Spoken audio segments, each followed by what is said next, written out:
मंडळी, सीजेपीच्या आंदोलनानं माहितीचा पक्का कार्यक्रम केला. एनडीए मधले पक्ष असतील किंवा मग भाजपमधले अनेक तगडे नेते थोडे का होईना पण असुरक्षित फील करतायत. एवढ्या मोठ्या भाजप पक्षाला जर नांग्या टाकायला लागत असतील तर आपण किस झाड की पत्ती असं त्यांना वाटत असेल. काही पक्षांना जेनझीचा जनाधार टिकवायचा आहे, काहींना भाजपचं वर्चस्व नकोय, तर शिंदे सारख्यांना आपला पक्ष वाचवायचा आहे. बरं, हे कमी की काय म्हणून एनडीए मधलेच काही पक्ष शंकास्पद पद्धतीनं वागतायत. आता हेच घ्या की बिहारमध्ये भाजपचा बालेकिल्ला बांकीपूरमध्ये विजय मिळवलेले प्रशांत किशोर हे महाराष्ट्र दौऱ्यावर आहेत. आणि विशेष म्हणजे उपमुख्यमंत्री सुनेत्रा पवार यांच्या देवगिरी बंगल्यावर ते होते. बरं, एवढ्यावरच न थांबता त्यांनी सुनेत्राताईंसोबत बैठक सुद्धा केली. आता वरवर प्रशांत किशोर हे राष्ट्रवादी काँग्रेसचे रणनीतिकार म्हणून काम पाहणार असल्याची चर्चा आहे, पण राजकारणात जसं दाखवलं जातं तसं कधीच नसतं हे तुम्हाला काय वेगळं सांगायला नको. आता याचं कारण म्हणजे मागे मे महिन्यात सुद्धा प्रशांत किशोर हे सुनेत्रा पवार आणि पार्थ पवारांना भेटले होते. मात्र पार्थ पवारांनी या चर्चा फेटाळत प्रशांत किशोर हे कौटुंबिक स्नेह असल्यानं त्यांना जेवणासाठी आमंत्रित केल्याचं सांगितलं. आता यांना कोणी सांगा की राजकारणात जेवणावळी सुद्धा बिनमतलबीच्या होत नाहीत. काय ना काहीतरी गेमा शिजत असतातच. पण भाजपच्या बाबतीत सध्या धोक्याची घंटा आहे असं अनेक राजकीय तज्ज्ञ सांगतायत. भाजपमध्ये कुंपणच शेत खाते अशी काहीशी परिस्थिती आहे. आणि यात सध्या आघाडीवर अर्थातच शिंदे गट आणि अजित पवार गट आहेत. माहितीमध्ये सध्या वरकरणी सगळ्या गोष्टी आलबेल दिसत असल्या तरी प्रत्यक्ष धोरणात्मक निर्णय, कल्याणकारी योजनांचं श्रेय, निवडणूक रणनीती आणि स्थानिक पातळीवरील राजकीय वर्चस्व या सर्व मुद्द्यांवरून हे दोन्ही घटक पक्ष भाजपच्या जनाधाराला आतून खिंडार पाडत आहेत असं बोललं जात आहे. म्हणूनच गेल्या काही काळात असं नेमकं काय घडलंय? शिंदे गट आणि अजित पवार गट खरंच भाजपला खिंडार पाडत आहेत का? सगळं जाणून घेऊया आजच्या या व्हिडिओच्या माध्यमातून. नमस्कार, मी प्रथमेश आणि तुम्हाला तर माहिती आपला विषयच भारी. मंडळी, भलतीकडे वेळ घालवायला नको, थेट मुद्द्यालाच हात घालूया. तर बघा, 2022 मधील शिवसेना पक्षातील बंडखोरी आणि 2023 मधील राष्ट्रवादी काँग्रेस पक्षातील फूट आणि त्याच्यामधून निर्माण झालेली माहिती ही भाजपच्या सत्ता स्थापनेसाठी एक महत्त्वाचा टप्पा ठरली. 100% भाजप या संकल्पनेच्या दिशेनं वाटचाल करणाऱ्या भाजपला सत्ता मिळवणं या युतीमुळे शक्य झालं असेल तरी सुद्धा सत्ता संघर्षाच्या या कुटाण्यात शिंदे गट आणि अजित पवार गटाने भाजपच्या वर्चस्वाला पद्धतशीर शह द्यायला सुरुवात केली असल्याचं वारंवार दिसून येत आहे. आता ते कसं, थेट उदाहरण देऊनच सांगतो. मंडळी, महायुती सरकारनं आणलेली मुख्यमंत्री माझी लाडकी बहीण योजना ही अत्यंत महत्त्वाकांक्षी मानली जाते. पण या योजनेच्या अंमलबजावणीच्या सुरुवातीपासूनच तिच्या क्रेडिटवरून महायुतीत उघड तणाव निर्माण झाला. सगळ्यात सुरुवातीला तर तत्कालीन उपमुख्यमंत्री आणि अर्थमंत्री स्वर्गीय अजितदादा पवार यांनी स्वतंत्र ब्रँडिंग करण्यासाठी या योजनेचा ताबा घेतला.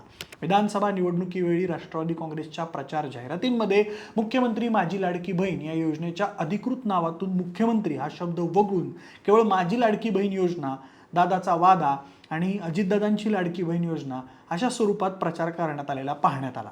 यावर मग त्यावेळी शंभूराजे देसाई आणि संजय शिरसाट यासारख्या मंत्र्यांनी मंत्रिमंडळ बैठकीत तीव्र आक्षेप घेतला. योजनेचं मूळ नाव बदलून मुख्यमंत्र्यांचं आणि भाजपचं नेतृत्व दुय्यम ठरवण्याचा हा प्रयत्न असल्याचा आरोप शिंदे गटाकडून त्यावेळी करण्यात आला. मग अशा वेळी गप्प बसेल ते भाजप कसलं? या श्रेयवादाला प्रत्युत्तर देऊन भाजपने देवेंद्र फडणवीस यांचं देवाभाऊ या नावानं बारामतीसह सबंध राज्यभरात बॅनर लावून ब्रँडिंग केलं. दुसऱ्या बाजूला शिंदेंनी भाजपसोबत हिंदुत्वाच्या मुद्द्यावर युती केली असली तरी भाजप नेहमीच शिंदे गटाला चेपण्याची भूमिका घेत आलंय असं बोलण्यात आलं. सत्ता वाटप आणि प्रशासकीय ताबा यावरून दोन्ही पक्षांमध्ये सातत्यानं तणाव पाहायला मिळाला. पण तरी सुद्धा या ताकदीला अजिबात न जुमानता शिंदे गटानं अनेक महत्त्वपूर्ण मुद्द्यांवर भाजपवर दबाव आणून आपलं महत्त्व सिद्ध केलं. शिंदेंच्या बंडखोरीनंतर त्यांच्यासोबत आलेल्या 7 खासदारांमुळे दिल्लीच्या राजकारणात त्यांचं महत्त्व आपसुकच वाढलं होतं. आणि खरं तर याच ताकदीचा वापर करून राज्यातल्या भाजप नेतृत्वाला डावलून थेट दिल्लीतल्या केंद्रीय नेतृत्वाकडून निर्णय पदरात पाडून घेण्याची शिंदे यांची रणनीती राहिली आहे. फडणवीसांना डावलून अमित शहांच्या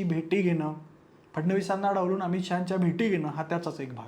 बरं, एवढ्यावरच न थांबता भाजपच्या वर्चस्वाला वेसन घालण्यासाठी आणि आतून शह देण्यासाठी शिंदेंनी आपल्या राजकीय चौकटी बाहेर जाऊन थेट विरोधकांशी संपर्क साधणं सुरू केलं. विधान भवनात ज्येष्ठ नेते शरद पवार यांनी थेट एकनाथ शिंदे यांच्या दालनात जाऊन घेतलेली 15 मिनिटांची विशेष भेट चांगलीच गाजली. विश्लेषकांच्या मते या भेटीद्वारे एकनाथ शिंदे यांनी भाजपला हा संदेश दिला की राज्याच्या राजकारणात ते भाजपच्या मध्यस्थीशिवाय शरद पवारांसारख्या सर्वपक्षीय ज्येष्ठ नेत्यांशी थेट राजकीय ताळमेळ बसू शकतात. त्यामुळेच महाराष्ट्रात परिवारातल्या भाजप नेत्यांची माहितीमधली पकड सैल झाली असून स्थानिक पातळीवर भाजपच्या पारंपरिक मतदारसंघावर शिंदे गट ताबा मिळवण्याचा प्रयत्न करत आहे असं दिसतंय. पण इतकं असूनही भाजपने अजित पवार गटाला सोबत घेतल्यावर शिंदेच्या पोटात दुखलं नसणार असं होऊच शकत नाही. विचारधारेचा मुद्दा तर आहेच, पण ज्यांची कारणं सांगून शिंदेचे पट्टे भाजपसोबत आले त्यांनाच भाजपने मिठ्या मारल्या. बरं, एवढ्यावर न थांबता अर्थ खातं दिलं. मग काय, त्यानंतर शिंदे आणि शिंदेच्या नेत्यांचा झालेला जळफाट वारंवार दिसून आला. शिंदेचे शिलेदार तानाजी सावंत यांनी तर एका जाहीर कार्यक्रमात मंत्रिमंडळ बैठकीत नाईलाजानं राष्ट्रवादी काँग्रेसच्या बाजूला बसावं लागतंय, पण बाहेर आल्यावर उलट्या होतात असं वादग्रस्त विधान केलं. त्यानंतर राष्ट्रवादी आणि शिंदे गट यांच्यात कायम खटके उडत राहिले. हा सार्वजनिक संघर्ष भाजपच्या प्रतिमेसाठी अत्यंत घातक ठरला. यातून माहिती सरकार प्रशासकीयदृष्ट्या स्थिर आणि एकसंध असल्याचं चित्र निर्माण करण्याचा भाजपचा प्रयत्न असताना दोन्ही मित्रपक्षांमधल्या या उघड राजकीय चिखलफेकीमुळे महायुती ही केवळ सत्तेसाठी झालेली तडजोड आहे असा मेसेज मतदारांना गेला. बरं, फक्त शिंदे गटच नाही तर अजित पवार आणि त्यांच्या सहकाऱ्यांना महायुतीत सामावून घेण्याच्या भाजपच्या आयडियाचा पक्षाच्या मूळ विचारसरणीवर आणि निष्ठावंत कार्यकर्त्यांवर विपरीत परिणाम झाला. RSSच्या ऑर्गनायझर आणि मराठी साप्ताहिक विवेक यासारख्या अनेक नियतकालिकेत याबद्दल पक्षाचा अनेकदा RSSकडून समाचार घेण्यात आला. यामध्ये अजित पवार यांना सोबत घेणं भाजपची घोडचूक आहे असं थेट म्हटलं गेलं आणि याचा प्रत्यय यायला फार वेळ पण गेला नाही. त्यानंतर अजित पवार गटाने आपले रंग दाखवायला सुरुवात केली. महायुतीत सत्तेचा उपभोग घेत असतानाच अजित पवार गटाने भाजपच्या दावणीला न बांधले जाण्यासाठी शरद पवार गटासोबत विलिनीकरणाचे पर्याय खुले ठेवले. विधानसभा आणि स्थानिक स्वराज्य संस्थांच्या निवडणुकादरम्यान दोन्ही गटांच्या नेत्यांमध्ये पडद्यामागे अनेक बैठका पार पडल्या. जयंत पाटील यांच्या निवासस्थानी अजित पवारांनी शरद पवार गटाच्या 14 प्रमुख नेत्यांसोबत विलिनीकरणाच्या अंतिम टप्प्यातील चर्चा केलेली होती. अजित पवारांचे निकटवर्तीय किरण गुजर आणि शरद पवार गटाचे प्रदेशाध्यक्ष शशिकांत शिंदे यांनीही दोन्ही गटांचं पुन्हा एकत्र येणं आणि पक्षाचं नेतृत्व अजित पवारांकडे सोपवण्याबाबत सकारात्मक चर्चा झाल्याचं जाहीरपणे स्पष्ट केलं. शिवसेना नेते प्रताप सरनाईक यांनी अशा गुप्त बैठका झाल्याच्या बातम्यांना दुजोरा दिला होता. भाजपसोबत युतीमध्ये असतानाही शरद पवारांच्या संपर्कात राहणं आणि विलिनीकरणाची दारं उघडी ठेवणं हे अजित पवार गटाची भाजपवर दबाव आणण्याची आणि भविष्यातल्या राजकीय सुरक्षेची मोठी चाल ठरली. आत्ताच्या घडीला सुद्धा सत्तेत भाजपसोबत असतानाही प्रशांत किशोर यांसारख्या स्वतंत्र रणनीतिकाराशी सुनेत्रा पवार यांची झालेली चर्चा ही भाजपच्या केंद्रीय आणि राज्य नेतृत्वाला हा इशारा देते की पवार गट भविष्यात स्वतःच्या राजकीय वाटा शोधण्यासाठी आणि 2029च्या निवडणुकांसाठी स्वतंत्र पर्याय खुले ठेवत आहे. याशिवाय माहितीमधली ही अस्वस्थता केवळ बड्या नेत्यांच्या वक्तव्यापुरती किंवा भेटीगाठीपुरती मर्यादित न राहता प्रत्यक्ष निवडणुकांमध्ये प्रत्यक्ष बंडखोरीच्या रूपानं समोर आली. विधान परिषद निवडणुकांच्या वेळी महायुतीमध्ये जागावाटपावरून तीव्र संघर्ष निर्माण झाला. शिंदे शिवसेनेनं भाजपच्या अपेक्षेपेक्षा जास्त जागांची मागणी लावून धरली. त्यावेळी परिस्थिती इतकी ताणली गेली की संभाव्य क्रॉस वोटिंग आणि अंतर्गत बंडखोरी टाळण्यासाठी थेट दिल्लीतल्या केंद्रीय भाजप नेतृत्वाला म्हणजेच अमित शहा यांना हस्तक्षेप करून यामध्ये तोडगा काढावा लागला. यासोबतच स्थानिक पातळीवर भाजप, शिंदे गट आणि पवार गट यांच्यातील परस्पर विरोधी स्पर्धा चांगलीच पेटलेली पाहायला मिळाली. धाराशिवमध्ये शिंदे गटाचे नेते तानाजी सावंत यांनी महायुतीत असूनही राष्ट्रवादी काँग्रेस विरोधात आगामी स्थानिक स्वराज्य संस्थांच्या निवडणुका स्वबळावर लढण्याची जाहीर घोषणाच केली. ठाणे, कल्याण आणि मराठवाड्यात भाजप शिंदे गटाच्या पारंपरिक मतदारसंघात स्वतःचं बस्तान बसवण्याचा प्रयत्न करत आहे. हे पाहून शिंदे गटानं थेट भाजप कार्यकर्त्यांना पक्षात प्रवेश देण्याचा कार्यक्रमच सुरू केला, ज्यामुळे स्थानिक कार्यकर्त्यांमध्ये थेट हाण्यामाऱ्या आणि वाद समोर आले.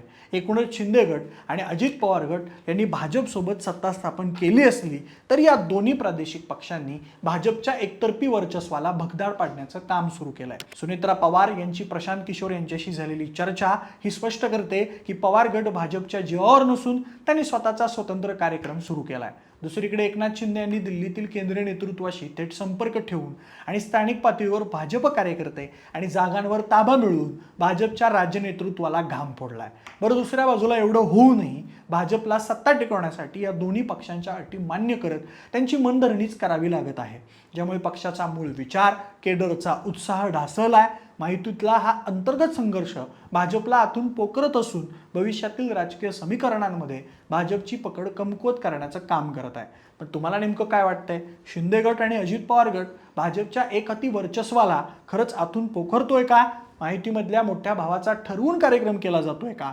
तुमची मतं आम्हाला कमेंट बॉक्समध्ये नक्की सांगा. सोबतच आपल्या विशेष भारीच्या यूट्यूब चॅनलला सबस्क्राईब करायला अजिबात विसरू नका. धन्यवाद.